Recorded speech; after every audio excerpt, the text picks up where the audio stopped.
Otep, bien-aimés frères et sœurs, vous connaîtrez la vérité et la vérité vous affranchira. Ça, c'est pas moi qui le dis, c'est la Bible qui le dit. Mais moi, je vous dis mieux. Vous connaîtrez la vérité historique, notamment celle de vos ancêtres kémites, et vous aurez une vision globale de ce que c'est que la vraie souveraineté politique. J'ajoute, vous reviendrez à la spiritualité africaine ancestrale et vous comprendrez les enjeux de l'indépendance économique. Et pour terminer, vous accepterez votre identité culturelle kémite et vous obtiendrez deux choses. La première, c'est la paix. La seconde, c'est le développement, à une condition. L'unité de toute l'Afrique noire, l'unité de tous les Noirs du monde entier.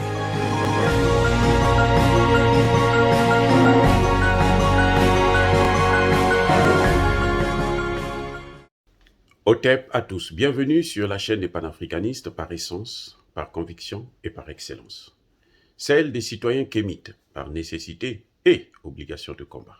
Nous sommes une chaîne qui n'est guidée que par nos ancêtres et rien que par les ancêtres qui appartiennent à l'égrégore du monde noir. Par conséquent, nous ne croyons en aucun Dieu venu de l'étranger. Toutefois, il nous paraît très utile de vous rappeler ce qui suit. Cette vidéo n'est aucunement destinée à inciter à la haine ou à la violence. Nous menons un combat politique, géopolitique et géostratégique contre l'impérialisme, le colonialisme, le néocolonialisme et l'endocolonat. Nous menons ce combat sur la base du principe fondamental de nos ancêtres kémites, qui est celui de la Maat, c'est-à-dire vérité, justice. Nous vous disons la vérité afin que justice soit rendue par le grand Dieu à l'Afrique. Il s'agit donc d'apporter notre modeste contribution dans cette noble lutte en faveur de la souveraineté, la dignité et l'unité africaine. Et ça, c'est le panafricanisme. Or, bien-aimés frères et sœurs, je ne veux pas me réjouir du malheur des autres, mais je veux tirer des leçons de la situation que nous voyons aujourd'hui.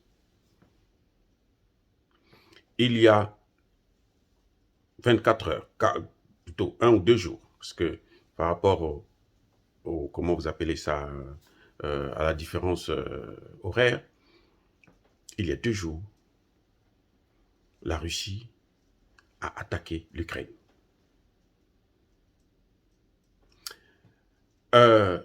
Cette situation, quand on l'observe très bien, on se rend compte que, en fin de compte, le roi Macron, la France, le Barkhane et Takuba sont nus. Ça montre la faiblesse, l'incapacité de la France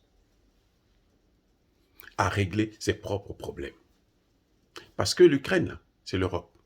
Il n'y a pas longtemps, Emmanuel Macron disait, lors de la conférence de presse avec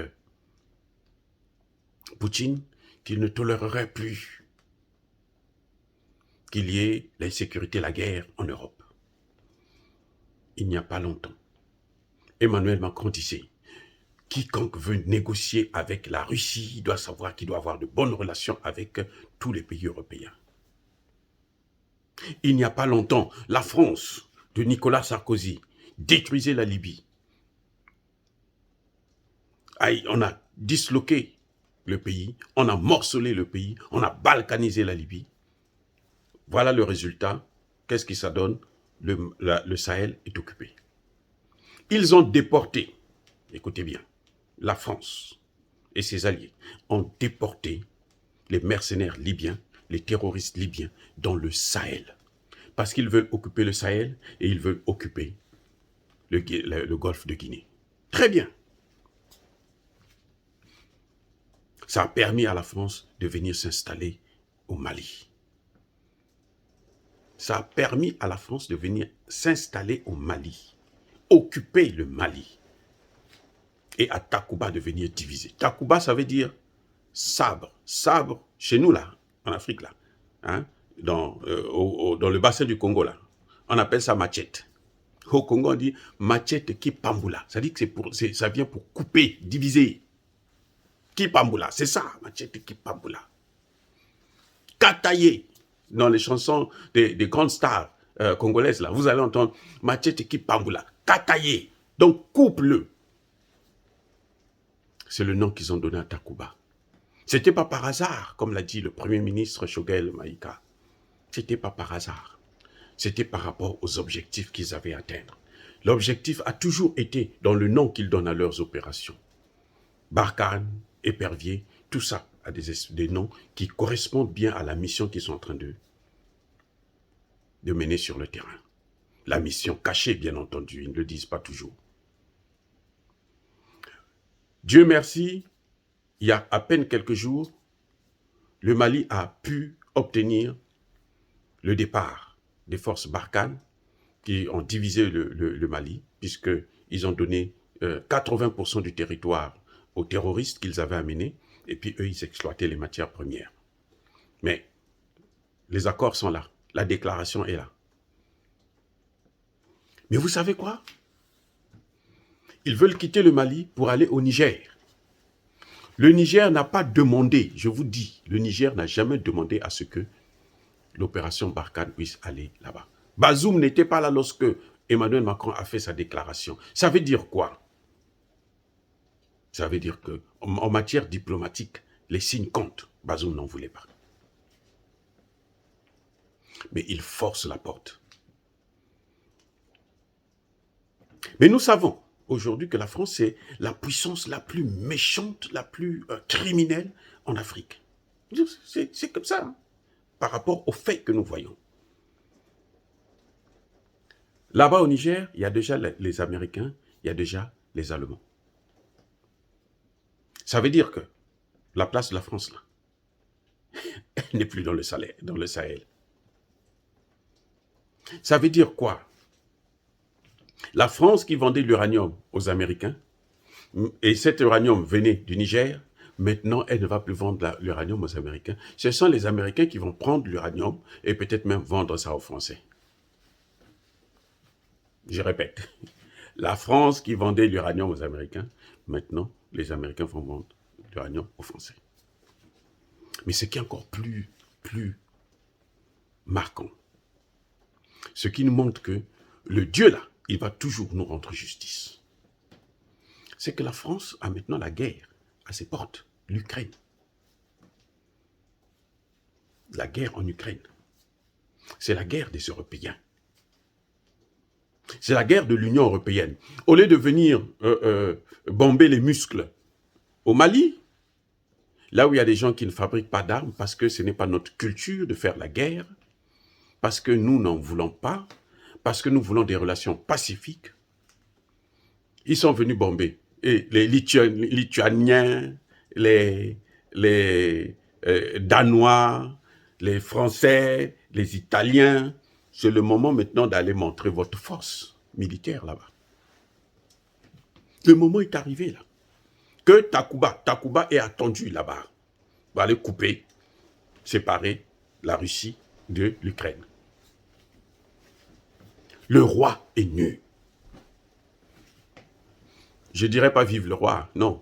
Parce que pour moi, là, le roi qui est nu là, il ne sert à rien. Le roi est nu. Ça, c'est la justice divine qui est en train de se manifester devant nous, sous nos yeux, la justice divine.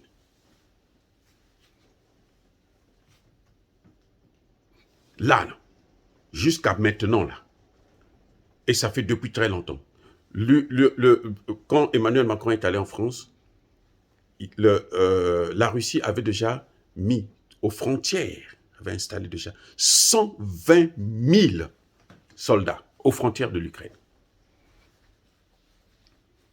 Les 5500 soldats là, de Barkhane, c'est là-bas qu'on les attend.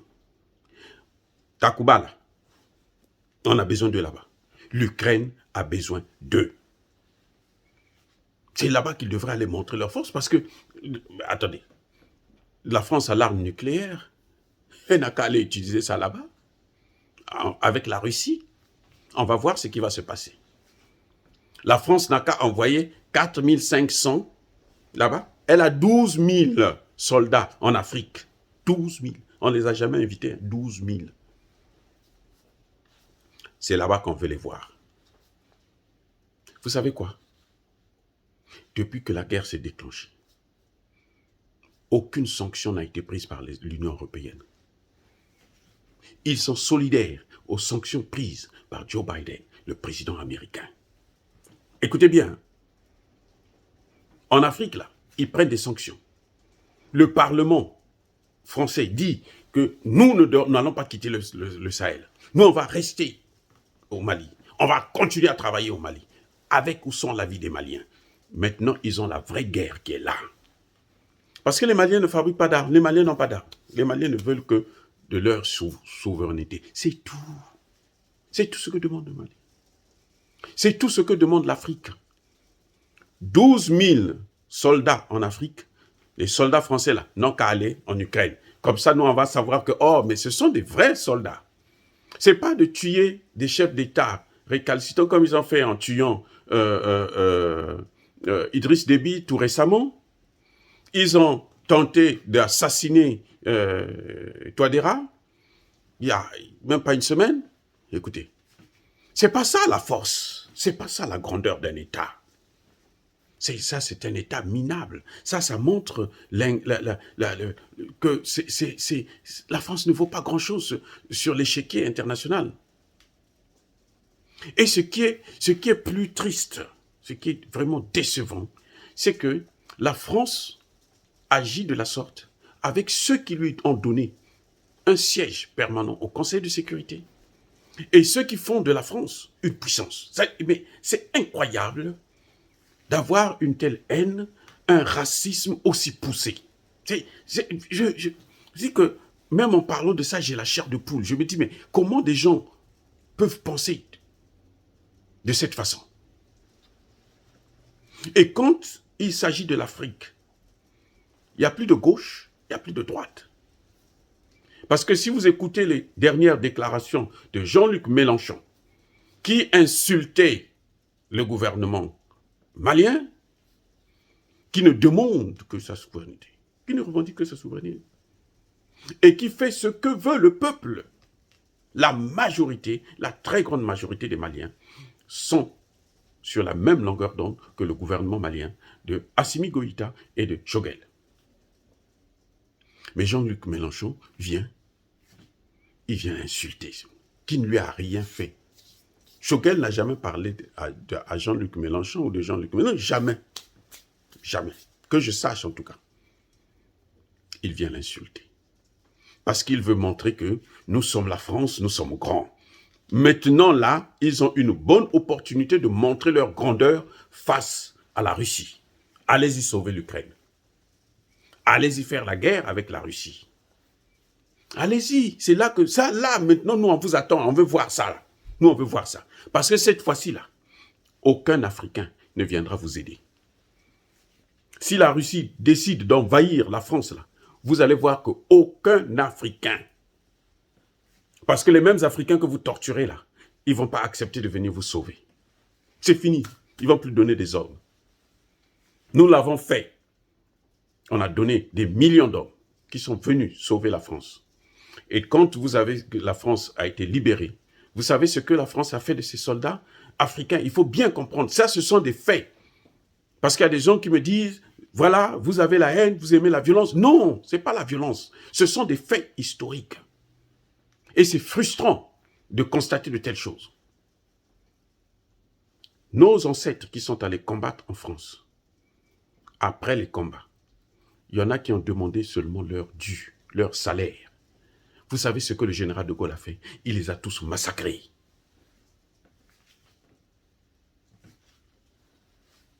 C'était des milliers qu'ils ont massacrés. Et les rescapés qui ont pu repartir en Afrique, ils n'avaient jamais eu de pension. Moi, j'ai un oncle qui était dans cette guerre. Je sais de quoi je parle.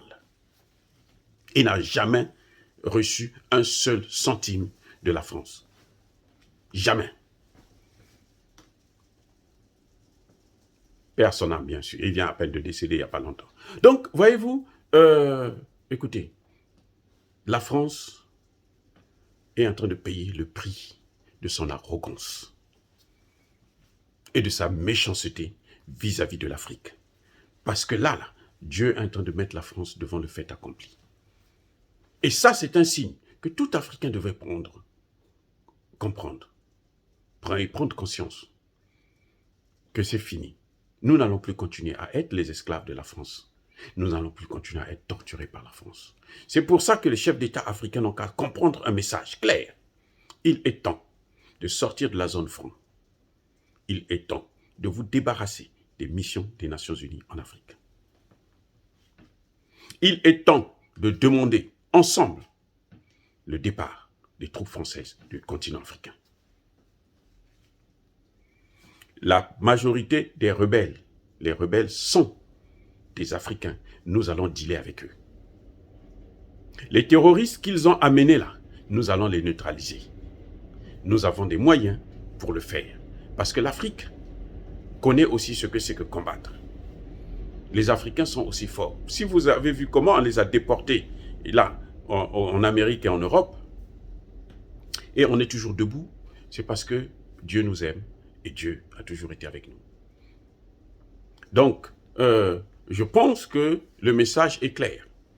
La France a besoin de montrer, maintenant d'aller montrer ses muscles en Ukraine, au lieu d'aller s'attaquer aux pauvres Africains qui ne demandent que une vie paisible, avec ceux qui veulent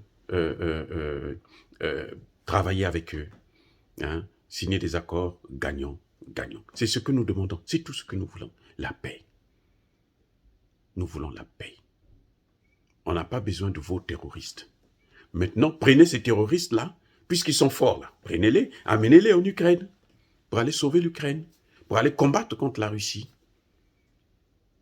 Voilà, bien-aimés frères et sœurs, dire ça, c'est inciter à la haine ou à la violence. Non. Nous sommes une force tranquille. Yaba colère V. Ya ma lembe. J'ai dit.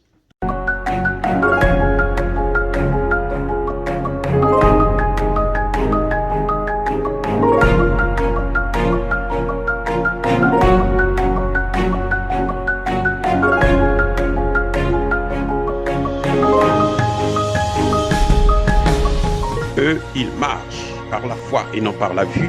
Mais moi, je vous conseille vivement de marcher par la connaissance scientifique et historique, notamment celle de nos ancêtres kémites, par les 5 sens et par l'intelligence. Otep, vive l'Afrique éternelle et que Dieu vous bénisse. Abou Apia.